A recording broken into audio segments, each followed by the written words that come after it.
J'aime bien les vacances où je rencontre les locaux. Donc c'est-à-dire j'aime bien dormir chez l'habitant, être en contact avec la nature, avec les gens locaux. Donc ça, comment concrètement, soit en se déplaçant à vélo, ou aussi en se déplaçant avec les transports en commun locaux.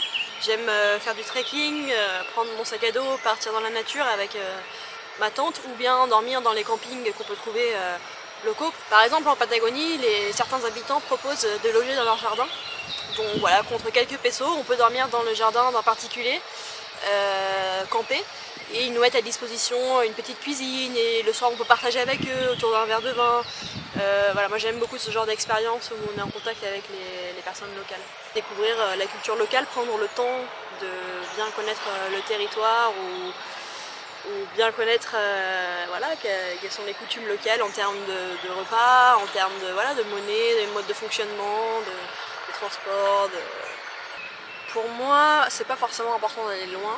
Après, je recherche des paysages assez extraordinaires. Je recherche aussi de l'authenticité. Je vais pas forcément chercher à aller dans des villes touristiques. Je l'ai déjà eu fait, mais finalement c'était assez frustrant. Donc moi, je vais plutôt chercher des lieux naturels. Je n'ai pas besoin d'être très éloigné, mais je préfère un lieu plus dans la nature que des grandes villes, par exemple. Oui, l'authenticité, c'est important dans un voyage.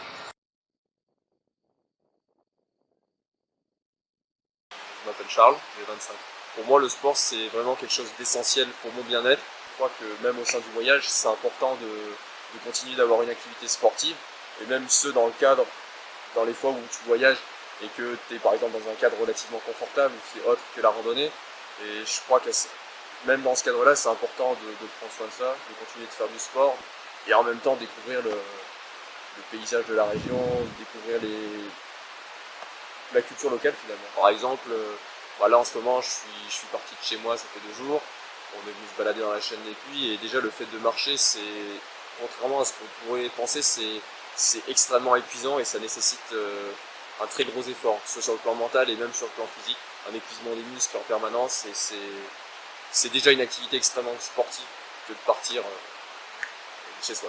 Je me rends compte que de partir même relativement proche de chez toi, tu découvres des endroits proches de chez toi que tu connaissais absolument pas. J'ai pas mal voyagé en France, moins à l'étranger, mais ce qui est intéressant, c'est que même de voyager en France, tu te dépaysages quand même. Tu as toujours besoin de partir à l'étranger. Il y a un réel désir que de vouloir explorer des endroits et de partir beaucoup plus de manière sauvage. L'idée, c'est de vivre le plus simplement possible quand on part comme ça, c'est-à-dire éviter un maximum les dépenses liées au confort en fait, les dépenses liées au trajet, couvrir des endroits magnifiques. Dans ces cadres-là, tu rencontres des gens en fait qui partagent vraiment ton point de vue, tu te rends compte qu'il y a beaucoup de points communs au niveau de la nature, au niveau de l'approche avec le mode de vie finalement, tu vois. Ça permet de rencontrer des gens, et puis en plus ça permet de rencontrer des gens qui partagent vraiment certaines de tes valeurs, ouais. Et ça crée des liens finalement.